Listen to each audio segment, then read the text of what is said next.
Hello, welcome back. So this is our lander that we have in orbit around the moon right now with Max Kerman just hanging out by herself. We're going to actually bring this down and land it today, and then we'll work on building a, a mothership um, to come down here and orbit around the moon, and that'll give us something to launch back up to later. So first, before we can do that, I'm actually going to get ourselves into a better orbit so we can hit a better orbit to aim for here. So we can hit more craters easier. So I'm basically going to set up a target orbit with this lander, and then I'm going to aim for that target orbit when I bring the mothership around later. This just makes it so I have to burn less fuel later to get up to the poles, etc., etc. So let's just fast forward and we'll complete this burn.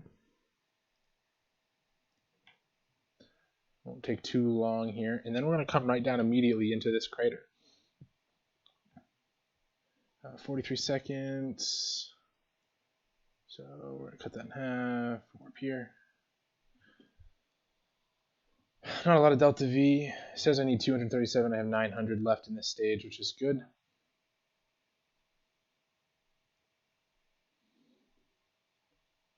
And we're just going to sit there and follow that node until we want to cut throttles.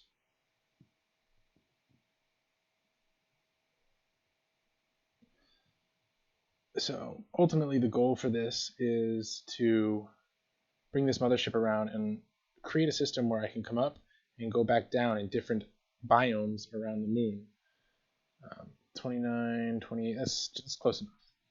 All right, and now we're going to immediately turn our way over to our retrograde marker.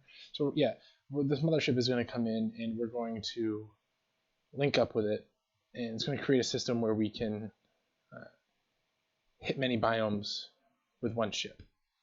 So I'm going to just start burning this. I think I have plenty of delta V to get down now. There we go. We're up pretty high, so I'm going to bring this in a little further than I usually do. That's good right there. And now we just fast forward. Like I said, we have plenty of delta V left in the tank here.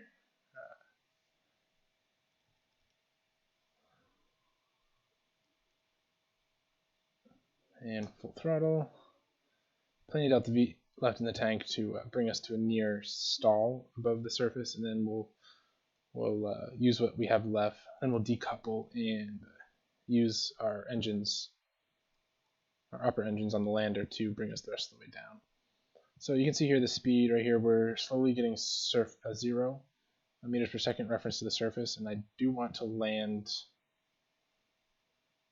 in a flat spot, so I'm hoping I can get over into this area a little bit. So I'm going to start turning to the north to try to swing me over into this little cradle right here. I don't want to land on this decline.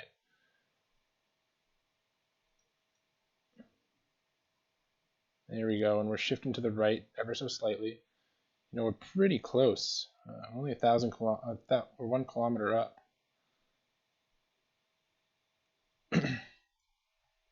There's our shadow right there. That's what we want to look for. Kill throttles.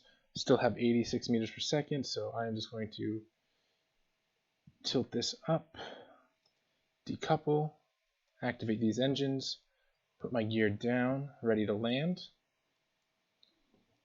And I'm just going to just increase throttles a little bit to find out where my threshold is.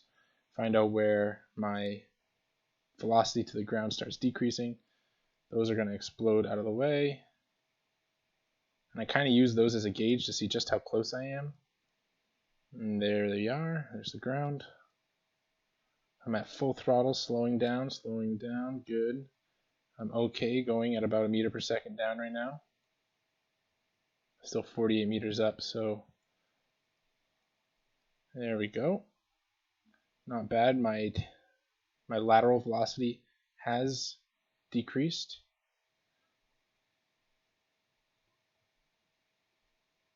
There we go. I'm hovering a little bit. Nice slow descent down for these last couple meters, and cut throttles. There's our landing. We do have solar panels operational, giving us power, which is a good thing. And we are good to go here. All right. So first things first, we're going to observe.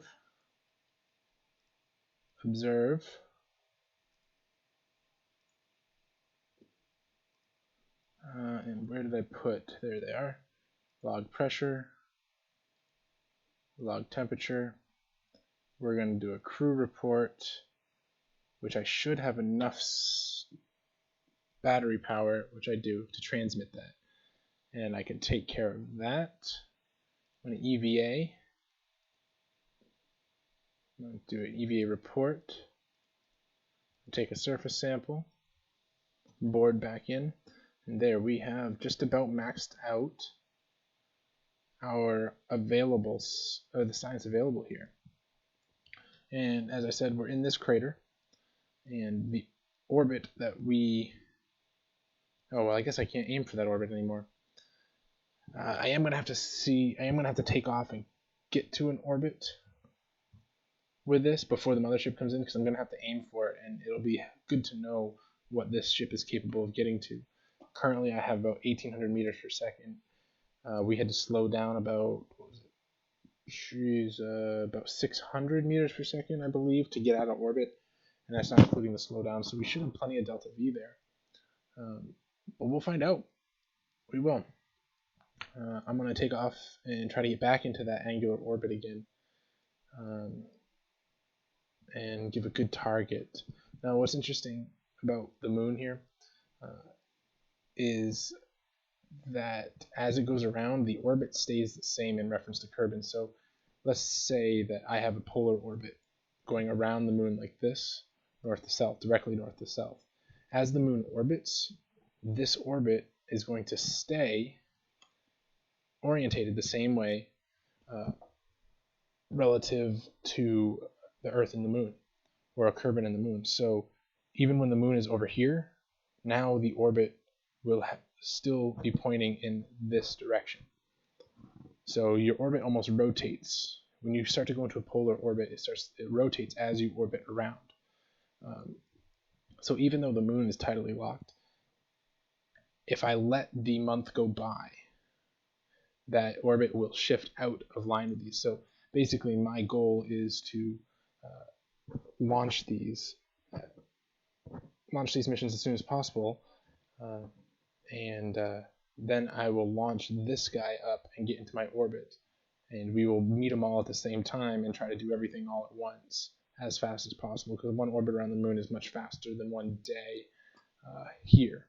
So we should have plenty of time to hit all those in time, but you'll see that. We'll go over it later.